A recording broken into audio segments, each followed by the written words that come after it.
Oi, gente, tudo bem com vocês? O vídeo de hoje vai ser um vlog de leitura da Maratona Literária de Inverno que o GF produz. Essa maratona é basicamente um período de 2 semanas, onde o objetivo é ler o máximo possível. Mesmo sendo leitor, a gente tem outros hobbies muitas vezes, e a gente gasta tempo com outras coisas. O nosso tempo livre a gente usa com outras coisas. E a ideia da maratona é que nesse tempo que a gente está gastando com outras coisas, a gente gaste também com leitura. Então é um período de 2 semanas em que a gente lê o máximo possível. Por favor, eu vou pedir para que vocês ignorem o meu celular aqui, que eu vou ter que gravar o áudio com ele por enquanto, que eu ainda não comprei um microfone. Então eu peço desculpa por isso aqui. E é isso, gente. Eu espero que vocês gostem desse vídeo, que vocês gostem de me acompanhar durante as leituras dessas 2 semanas.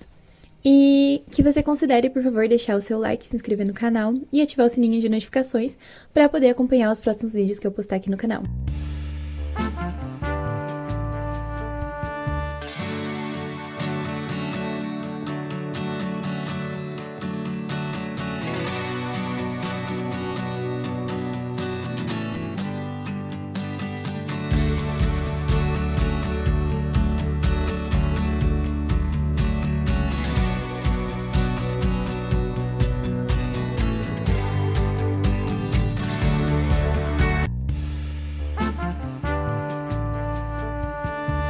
Essa é a minha primeira atualização da maratona.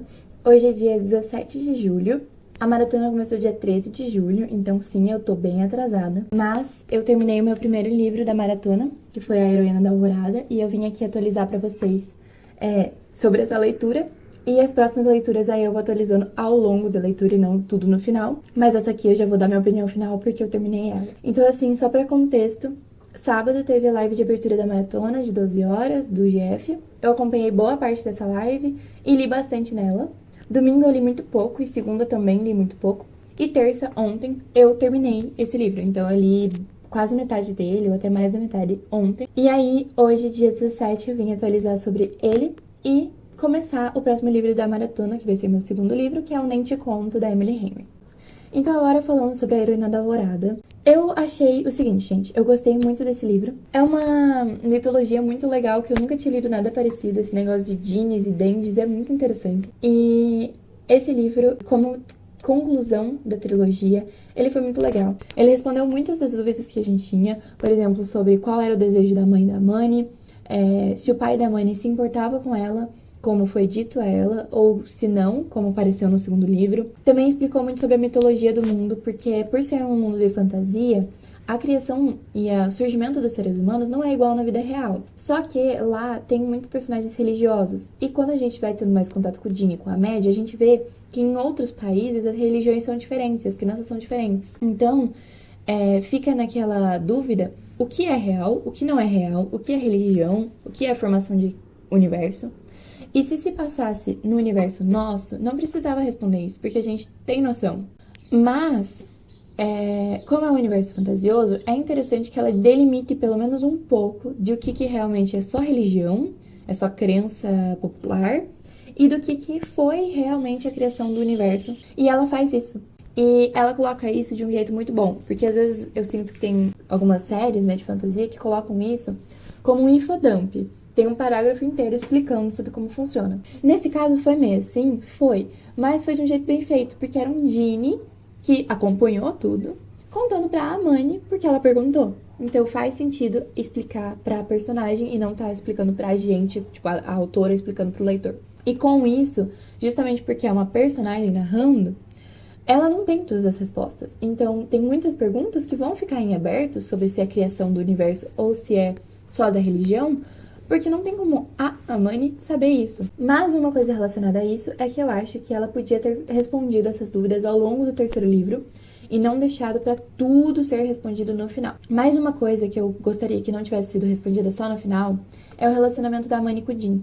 Porque eles acabam se resolvendo mesmo só em 70, 80% do livro. Eu acho que podia ter sido resolvido um pouquinho antes, pra dar aquele sentimento de que eles estavam querendo, sabe, se resolver. Mas eu também entendo essa decisão.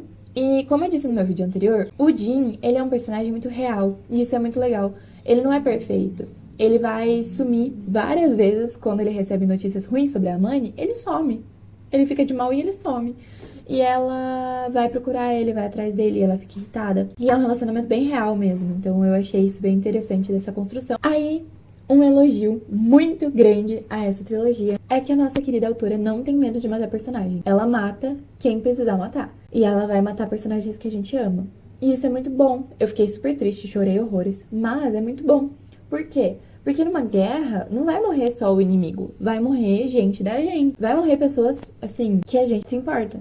E é o caso. Vai morrer pessoas que a Amani se importa muito, que ela gosta muito. E isso é muito interessante, porque tem muitas séries de fantasia jovem que não matam personagem porque não querem deixar a gente triste. Mas aí eu sinto falta disso, porque não parece crível, sabe? E aqui eu queria só comentar um negocinho, que tem gêmeos que se chamam Mas e Is. E, gente, esses dois me passaram muito a vibe do Fred e George de Harry Potter. E eles são muito queridos, gosto muito desses dois personagens. E é isso, gente. Eu gosto muito de todos os personagens dessa série, dessa trilogia. Eu gosto muito da construção de universo. Gosto do que acontece, porque esse terceiro livro acontece muita coisa. Eles vão de um lado pro outro, daí chega aqui, eles descobrem que tem que voltar lá, daí volta lá, daí tem que falar com fulano, tem que achar fulano pra falar com fulano. É muito bom, gente, é muito legal. Então, assim, eu recomendo muito. Se vocês querem ler uma trilogia de fantasia jovem, rapidinha de ler, porque é curtinho os livros, leiam a trilogia da Rebelde do Deserto. É muito bom, é muito legal. Então, gente, essa foi minha atualização sobre o primeiro livro da maratona. Terminei terça-feira. Gente, eu tô gravando isso agora, no final da primeira semana de maratona, porque eu percebi que eu não falei qual livro se encaixa em qual desafio da maratona. Então, só pra falar que a Heroína da Alvorada eu coloquei no desafio de protagonismo feminino.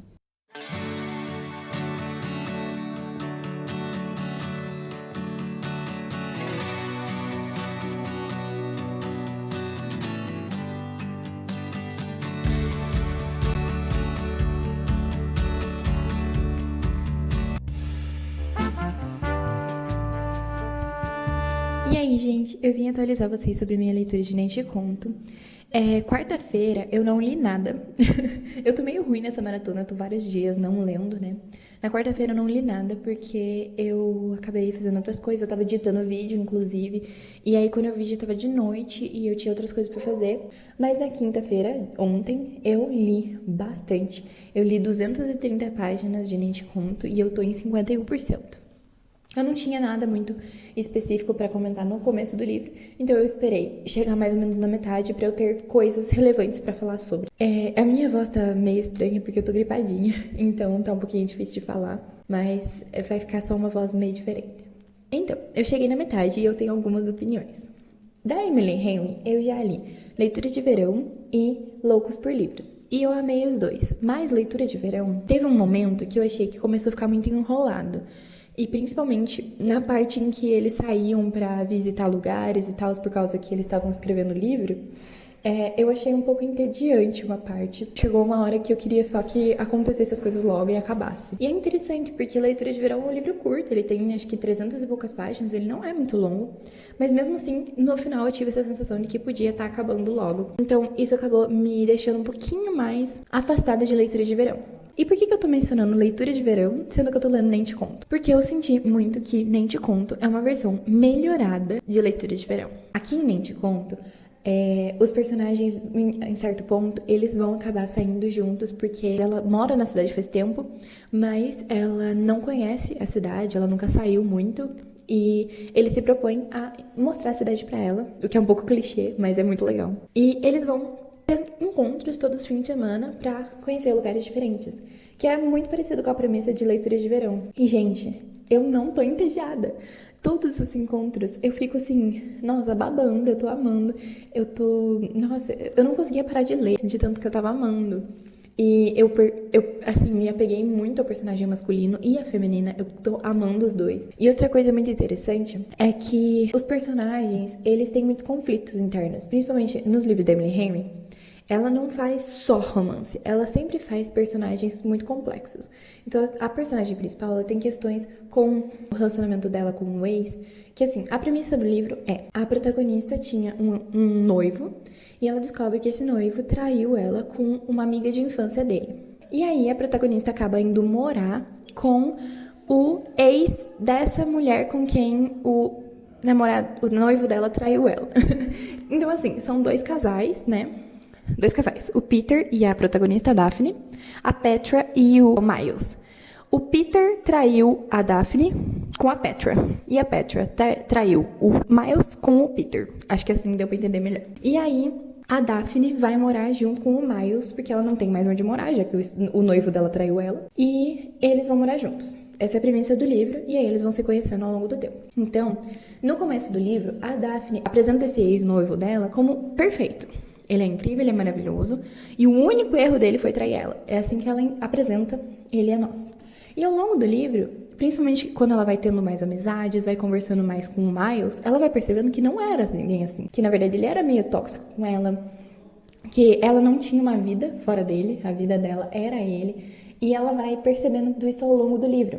Então o livro vai numa crescente em que a gente começa sendo apresentada ao Peter como um cara maravilhoso, incrível, perfeito, mas que infelizmente traiu ela, para ao longo do tempo ir vendo que o relacionamento deles não era tudo isso que ela achava. E isso é muito legal. A protagonista também tem questões com a amizade. Ela percebeu que ela não tinha amigos. Ela tem dificuldade de criar amigos, mas também por causa do relacionamento com o Peter, ela acabou não tendo amigas por muito tempo. Ela focou muito em ser amiga dos amigos dele, e com isso, ela ficou sem as próprias amigas. E aí, quando ela terminou o relacionamento, eles eram primeiramente amigos do Peter. Então, eles não iam tomar o lado dela, eles iam tomar o lado dele. E ela ficou sem amigos. E isso também é uma questão ao longo do livro, de que ela vai fazendo amizades, ela vai aprendendo a contornar essa dificuldade dela com ter amizades. O Peter também tem suas questões, o que é muito interessante, porque eu percebo que muitos livros de romance criam questões para a protagonista. Mas o interesse romântico, ele é meio que um acessório no livro, ele não é um personagem cheio. E aqui não, aqui ele é um personagem cheio. Ele também vai ter os seus problemas, os seus questionamentos, e eu não vou mencionar o que é, porque daí é um spoiler um pouco grande, mas que vão ser apresentados ao longo do livro, e a gente vai entendendo mais ele, conhecendo ele como personagem. E isso é muito, muito legal desse livro. E é isso, eu tô em 51% agora. Hoje eu planejo ler um pouquinho, mas talvez não tanto, porque eu vou de tarde jogar RPG na casa de uns amigos meus, então não vou ter tempo de ler, e de noite talvez eu esteja meio cansada, mas eu pretendo ler mais um pouquinho, pelo menos de noite, e aí se tiver alguma coisa relevante pra falar, eu falo amanhã no sábado. Se não, eu atualizo quando eu tiver mais coisas relevantes pra falar. No sábado eu planejo ler bastantinho e aí eu comento com vocês. Mas é isso que eu tenho por enquanto. Eu tô amando muito esse livro. E por enquanto acho que tá sendo meu favorito da Emily Henry, apesar de eu amar muito o Loucos por Livros.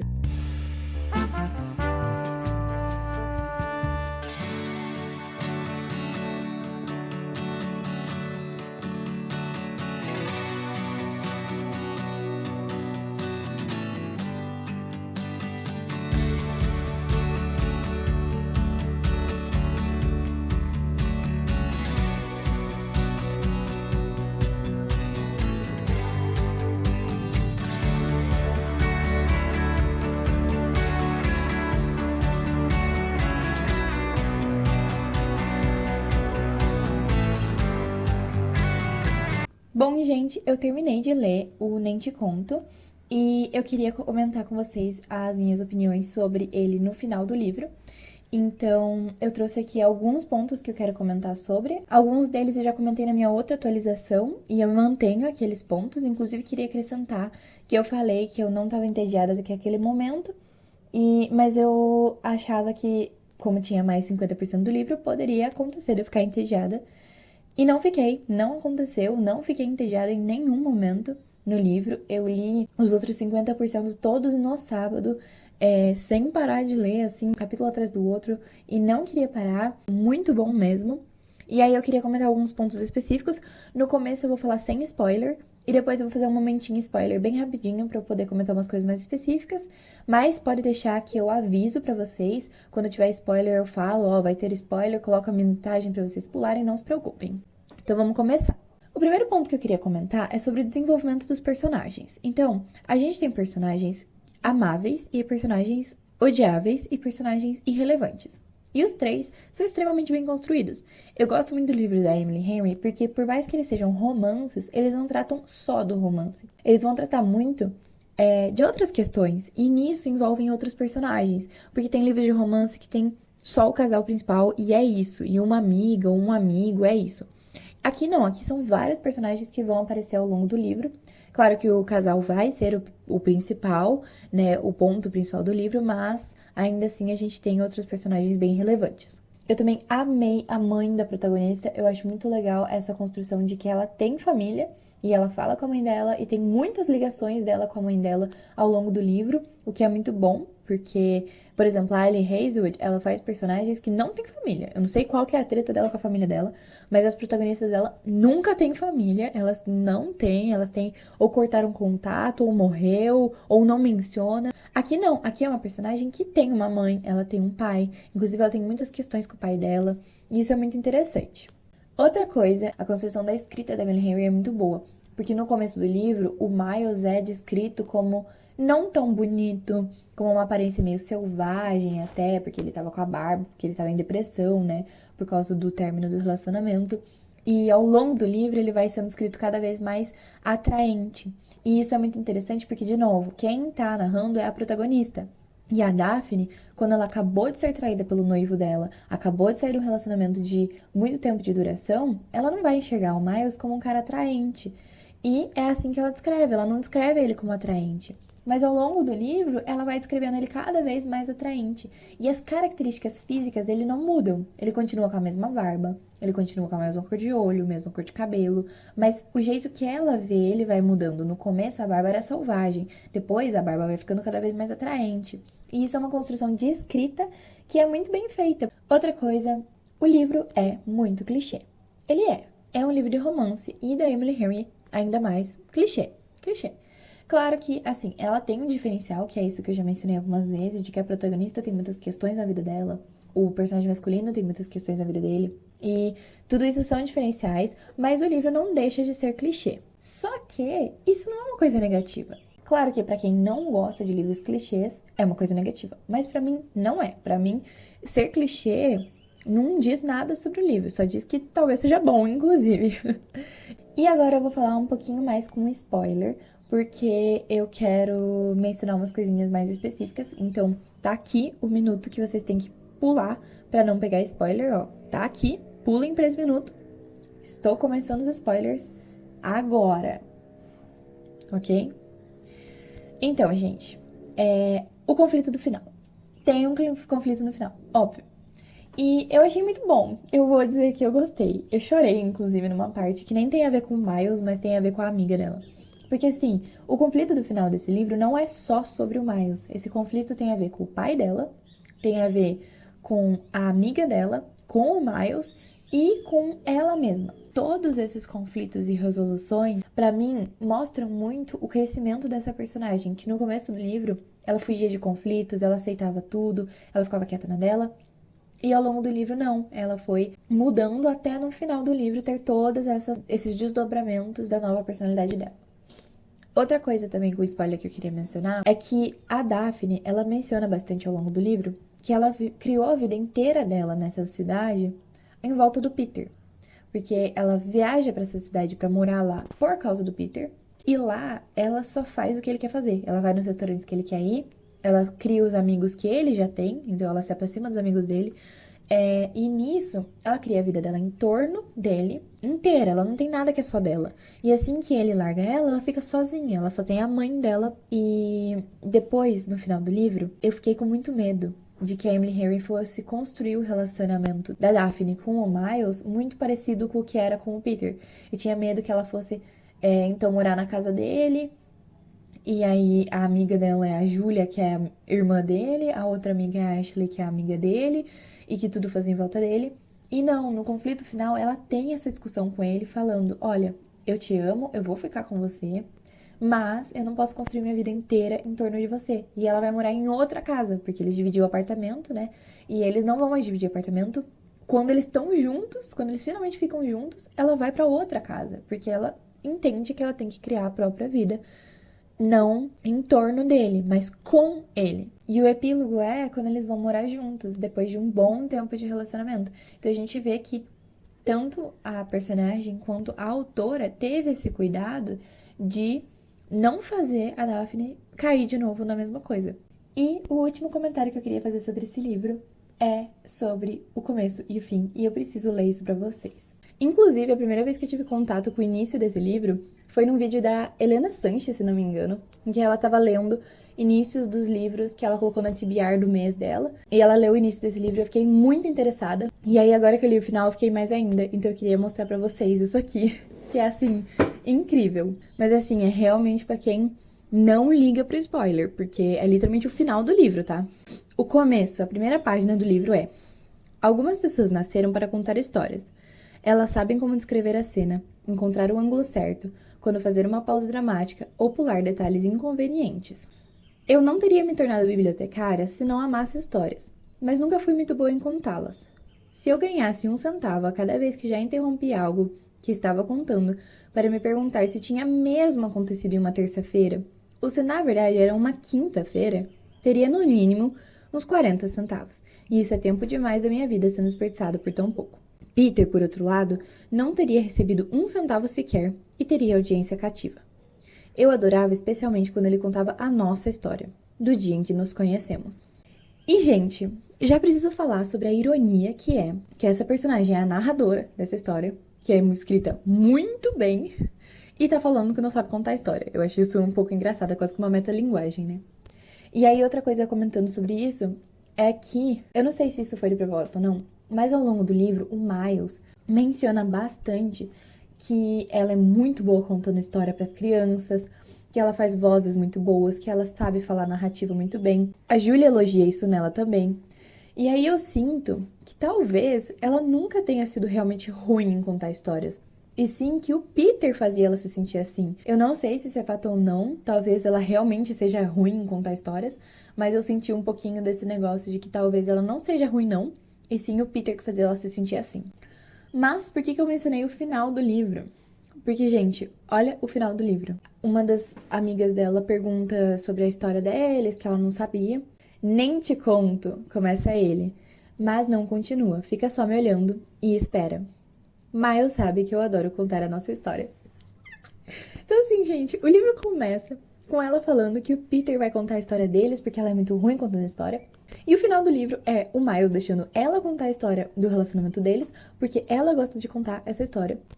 E acho que é isso que eu tinha de comentar sobre esse livro. Vocês perceberam que eu falei muito sobre esse livro. E geralmente quando eu falo muito sobre um livro, ou eu gostei muito, ou eu odiei muito. Mas nesse caso, eu amei esse livro e eu dei 5 estrelas, porque eu não achei nenhum defeito nele. Eu li ele em 2 metades, metade num dia, metade no outro dia.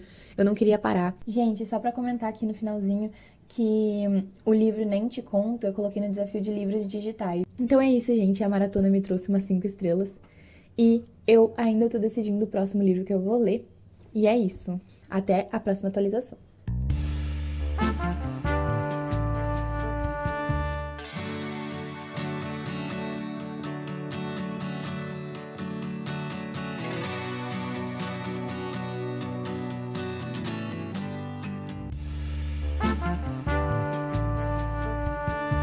Oi, gente, eu vim fazer uma atualização bem rapidinha pra vocês, porque daqui a pouco eu tenho aula da autoescola, então eu não tenho muito tempo. Mas eu só queria mencionar que essa minha segunda semana de maratona tá sendo bem lenta. Eu não li nada, nem domingo, nem segunda, nem terça, nem quarta. Hoje, quinta-feira, que eu li bastantinho, mas eu já comento sobre isso. Mas é porque segunda e terça Na segunda-feira eu saí de casa, né? Vocês até tiveram trechinhos de eu no café. E de segunda pra terça, a Cata, minha amiga, dormiu aqui em casa. E aí eu foquei em ficar com ela, né, claro. E aí terça-feira e quarta-feira eu tava bem malzinha da gripe. Mas hoje, quinta-feira, eu fiquei com muita vontade de ler. E era a última live de sprint do GF nessa maratona. Então eu decidi ler. E aí eu peguei uma questão de química, que eu já tava em 50% antes da maratona, eu já tinha lido ele. E aí eu peguei a partir de 50% e hoje eu li bastantinho. E eu tô mais ou menos em 80% do livro. E aí hoje eu não vou conseguir ler mais nada, porque como eu disse, eu tenho aula da autoescola. E ela vai até as 10 da noite, então hoje sem possibilidade de ler mais.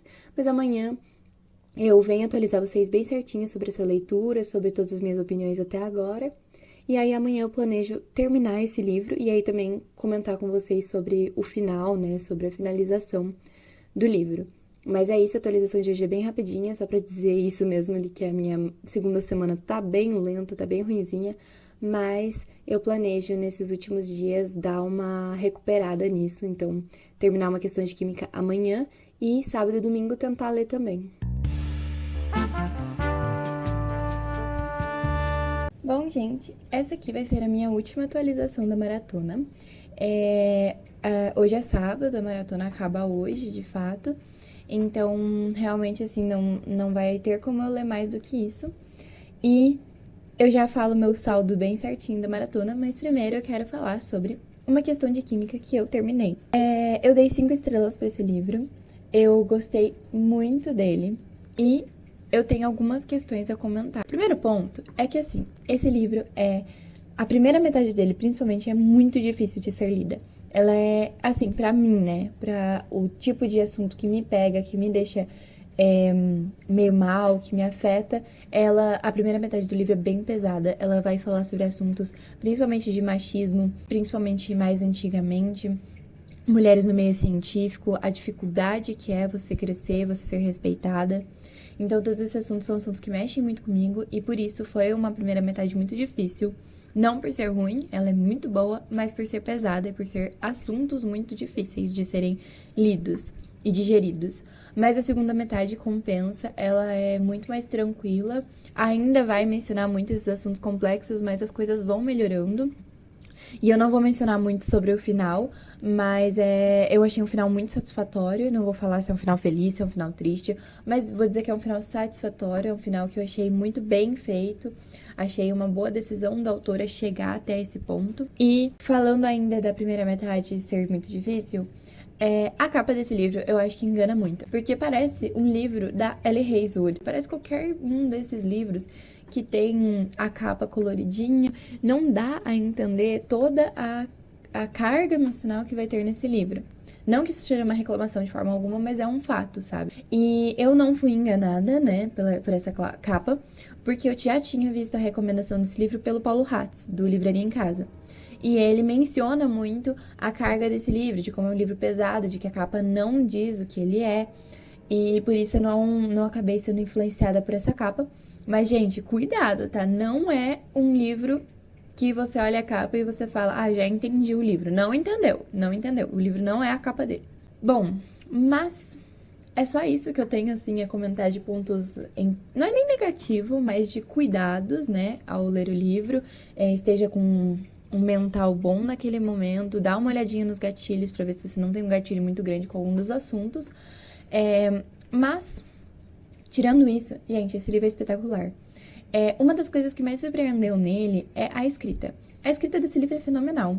Ela é contada em terceira pessoa, mas, mesmo sendo em terceira pessoa, vai ter muito do íntimo dos personagens. Então, a gente vê pensamentos íntimos, sentimentos íntimos de todos os personagens. E isso que é legal. Eu disse de todos os personagens, e não da protagonista. Porque, realmente, às vezes a protagonista tá lá no escritório dela, e o chefe dela tá falando com ela, e a gente vê o que o chefe dela tá pensando, ou tá achando. E aí tá lá o chefe dela, nossa, essa menina é uma idiota, ela não sabe o que faz. E assim, sabe, realmente a gente vê as coisas do ponto de vista de todo mundo. E a gente vê os pensamentos íntimos de cada personagem, assim, em momentos que você não espera, mas também não de um jeito forçado. É muito bom, é difícil de explicar até, mas é muito bom. E o cachorro desse livro, gente, eu nunca vi uma escrita de um cachorro desse jeito. Ele também tem os pensamentos dele, ele também tem como eu disse do chefe, por exemplo, que aparece o que o chefe tá pensando, também em alguns momentos tá acontecendo coisas e aí aparece o que o cachorro tá pensando. O nome do cachorro é 6,5 e ele é um querido. É muito legal porque ele é humanizado, né? Porque ele tá pensando, ele tá falando com a gente, com o leitor, né? Ele não fala, mas ele tá falando com o leitor nos pensamentos dele. Então, assim, ele é humanizado, mas ele ainda é um cachorro. Por exemplo, quando ele vai falar sobre a filha da protagonista, que é uma criança, ele chama ela de criatura. Ele sente a criatura na barriga da protagonista, né, quando ela tava grávida, é de verdade muito, muito diferente do que eu já vi, assim, de construção de um cachorro, por exemplo, narrando ou falando. É bem legal mesmo. Um ponto importante de ser mencionado aqui. Gente, eu sou uma pessoa que leio sinopses. Eu gosto de saber sobre o que livro se trata, eu não sou aquelas pessoas que vai ler sem saber nada. Mas eu não gosto de sinopses que vão contar o que acontece na metade do livro. Porque aí eu sinto que, assim, metade do livro perde uma grande parte do propósito, porque você já sabe o que vai acontecer na metade do livro. E esse é o caso. Se você não gosta de saber o que vai acontecer, não leia a sinopse desse livro. De verdade. E assim, eu também me incomodo, porque os youtubers, quando eles vão dar a sinopse desse livro, eles dão a sinopse que tá atrás do livro. Só que eu não acho essa uma boa sinopse. Gente, é de verdade. O que conta na sinopse, a sinopse diz que o livro é sobre isso. O isso acontece na metade do livro. E aí, como que você vai ler um livro que a sinopse já conta o que acontece na metade do livro? E aí, assim, eu fui ler ele achando que era sobre isso, e eu li. E isso não acontecia nunca. E aí chegou em 50% e finalmente aconteceu aquilo. E aí eu fiquei, como assim isso tá na sinopse? Sendo que só vai acontecer na metade do livro. Então assim, gente, eu acho que o que eu dei de sinopse pra vocês é assim, vai falar sobre uma mulher da ciência nos anos 60, tentando driblar todo o machismo e tentando se consagrar na comunidade científica. Eu acho que é isso que é a sinopse desse livro, não tem muito o que inventar. E não leiam a sinopse dele. E é isso, esses são meus comentários desse livro, 5 estrelas. Ele é muito bom, ele consagrou muitas perspectivas na minha cabeça. Então, assim, muitos assuntos são discutidos nesse livro e não de uma forma óbvia, não fica, estou discutindo sobre isso. Ele realmente vai acontecendo e você vai raciocinando sobre aquilo. E é uma protagonista muito excêntrica. Ela é uma pessoa, assim, bem diferente mesmo. E eu gostei muito de acompanhar ela. Então é isso. Recomendo muito esse livro. Leiam, todo mundo leia esse livro. É muito bom. Só alerta os gatilhos, né? E aí, só pra comentar, que no finzinho da maratona, eu li um pouco de Checkmate. Eu não terminei, mas eu li um quarto, mais ou menos, do livro. Esse livro tem 380 páginas, se não me engano. E eu tô na 115, então eu passei até de um pouco de um quarto. Devo ter lido uns 27, 28%. E eu tô amando esse livro, muito, muito, muito. Ellie Hazelwood não erra, ela é incrível. Além de dizer que eu tô gostando muito e que eu tô achando incrível, eu tenho uma pequena crítica, que eu não gosto desse jeito de apresentar trauma. Só pra explicar, Checkmate é um livro de romance, como os outros da Ellie Hazelwood, mas ele vai falar sobre uma menina que gosta muito de xadrez. Ela joga xadrez, ela é muito boa nisso. Só que ela tem as questões dela com o xadrez e por algum motivo relacionado ao pai dela, ela prometeu a ela mesma que ela nunca mais ia jogar xadrez e que ela ia se afastar desse esporte e por isso ela nunca mais jogou. E é isso que a gente tem de informação. A gente não sabe o porquê, o que aconteceu com o pai dela, que... Assim, a gente sabe que o pai dela se foi, mas o livro não dá a entender se ele abandonou ela, se ele morreu, se teve um acidente, não entendemos. E aí esse é o grande, entre aspas, mistério desse livro, que é o que a gente quer saber, é o porquê que a protagonista abandonou o xadrez e o que é esse pai dela partiu. Partiu como? Ele morreu? E se ele morreu, como que ele morreu? Aí, se ele não morreu, então ele abandonou ela, mas por quê? Ele parecia ser um pai muito amoroso. Então, assim, queremos saber sobre. E aí, a minha crítica é que eu não gosto da forma que ela apresenta trauma. E isso é um jeito muito utilizado. Muitos livros apresentam o trauma desse jeito e eu não gosto. Particularmente, eu acho uma escrita um pouco preguiçosa, pra falar a verdade. Que é o seguinte, a cada 2 linhas no livro, a personagem repete a mesma coisa. Sobre como ela prometeu pra ela mesma que ela não ia jogar xadrez, sobre como ela não pode fazer isso, eu não posso voltar a jogar xadrez, não, porque quando meu pai partiu, eu prometi a mim mesma que não ia jogar xadrez, e ela repete isso o tempo inteiro. E assim, eu entendo que é porque a autora quer frisar na nossa cabeça que essa personagem tem um trauma, que ela não quer jogar xadrez, blá blá blá blá blá. Mas assim, tem jeitos mais suaves, mais delicados de fazer isso, sem ficar enfiando na nossa cabeça 1000 vezes por página que ela não pode jogar xadrez, que ela se prometeu que não ia jogar xadrez. Tipo assim, chega um ponto que eu não aguentava mais ouvir ela falando isso. Chega, já entendi. E outra coisa é que, assim, fica muito óbvio que a autora quer colocar isso como o mistério principal do livro. Fica muito óbvio que ela quer que isso seja o fio condutor do livro que vai levar a gente ao longo dele, querendo saber o que aconteceu e querendo que a protagonista supere esse trauma. Mas nisso, eu acho que ela acaba pecando de novo, por tentar colocar isso de um jeito muito óbvio, ao invés de construindo ao longo do livro esse trauma, essas dúvidas da protagonista sobre o xadrez, sobre se ela volta, se ela não volta, mas ela continua amando o xadrez, só que ela não pode voltar, porque ela prometeu que não ia voltar.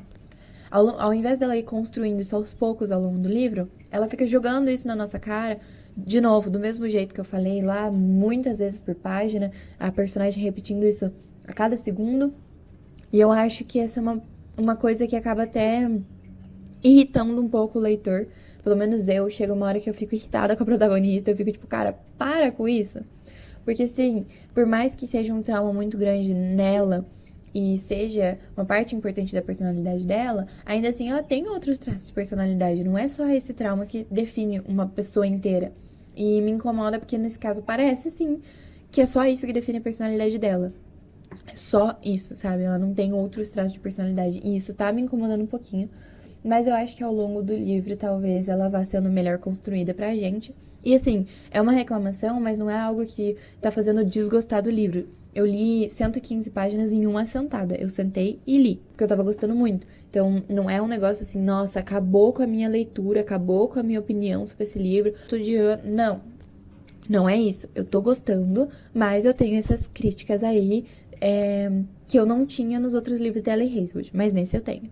Mas eu também acho interessante ela colocar essa carga emocional, que os outros livros não têm. E outro elogio é também sobre a protagonista ter uma família. Ela tem uma mãe, ela tem irmãs, como eu disse, ela tem toda a questão com o pai dela. Isso é bem legal, porque quando eu tava falando sobre o livro Nem Te Conto, eu acho que eu mencionei pra vocês que nos livros da Ellie Hazelwood, as personagens dela costumam não ter família, não ter mãe, não ter pai. E aqui ela tem, e não só a questão com o pai, mas ela tem família presente, ela tem a mãe e as irmãs. E eu tô achando muito legal toda essa relação dela com as irmãs. Então, assim, por enquanto, nas 115 páginas desse livro, eu tô obcecada, eu tô lendo, eu tô querendo, assim, desesperadamente ler, eu vou parar essa gravação e eu vou ler, mas eu tenho essas pequenas ressalvas que, por mais que eu ache muito legal a Ellie Hazelwood tá tentando construir uma carga emocional maior nesse livro, que ela geralmente não faz, eu também acho que ela podia fazer de outro jeito. E aí, gente, acho que é isso. O meu saldo, então, da maratona foram 3 livros e um quarto, que seria esse aqui. Então, 3 livros e pouquinho ali que eu li, né, desse de Checkmate. Então, o primeiro livro que eu terminei foi A Heroína da Alvorada. O segundo livro que eu terminei foi Nem Te Conto. E o terceiro livro que eu terminei foi A Questão de Química. E eu tô em 30% de Checkmate. Então é isso, gente. Eu espero que vocês tenham gostado desse vlog da maratona, de me acompanhar nessas 2 semanas aí de leitura. Eu podia ter lido mais. Na minha primeira semana eu li o que eu geralmente leio. Foram 2 livros, eu acho, na primeira semana. Mas na segunda semana eu li muito pouquinho. Tanto é que, assim, como eu tinha mencionado, Uma Questão de Química eu já tava em 50%. Então, na verdade, eu não li ele inteiro na maratona. Eu li metade dele na maratona, né? Eu li a segunda metade. Então, de verdade mesmo, o saldo seriam 2 livros, a metade de Uma Questão de Química e 30% de Checkmate. Então, na verdade, nem fechou 3 livros, né? Porque Uma Questão de Química, na verdade, eu li metade na maratona. Então, assim, realmente a segunda semana foi uma semana bem lentinha de leituras. Eu fui ler só, acho que quarta ou quinta, não me lembro direito. Mas eu fui ler, assim, bem no final da semana, só Uma Questão de Química. Aí eu terminei. E aí, sexta e sábado, eu li um pouquinho de Checkmate também. Então, assim, a segunda semana foi bem decepcionante, de verdade. Porque eu esperava ler muito mais, eu queria ter terminado Checkmate e começado o segundo livro de Sombra e Ossos. Então, assim, vocês veem que eu tô bem atrasada no que eu esperava que fosse. Mas é isso, a maratona é pra ler o máximo possível, e eu fiz realmente o máximo possível, porque também não dá pra... eu tava mal da gripe, eu ia me matar pra ler só pra concluir um objetivo. Não, porque eu acho que o objetivo também não é a gente se forçar a ler. Mas é isso, eu vou com certeza terminar Checkmate, não é mais na maratona, mas vou terminar Checkmate, tô louca pra ler esse livro. E provavelmente a próxima leitura que eu vou pegar é, sim, o segundo de Sombra e Ossos, porque eu tô querendo voltar pra esse universo antes que eu esqueça muita coisa do primeiro livro. E é isso, gente. Eu espero muito que vocês tenham gostado de me acompanhar nessas 2 semanas. Por favor, considerem deixar o seu like, se inscrever no canal. e ativar o sininho de notificações para acompanhar os próximos vídeos que eu vou postar aqui. É isso, um beijo e até o próximo vídeo. Tchau!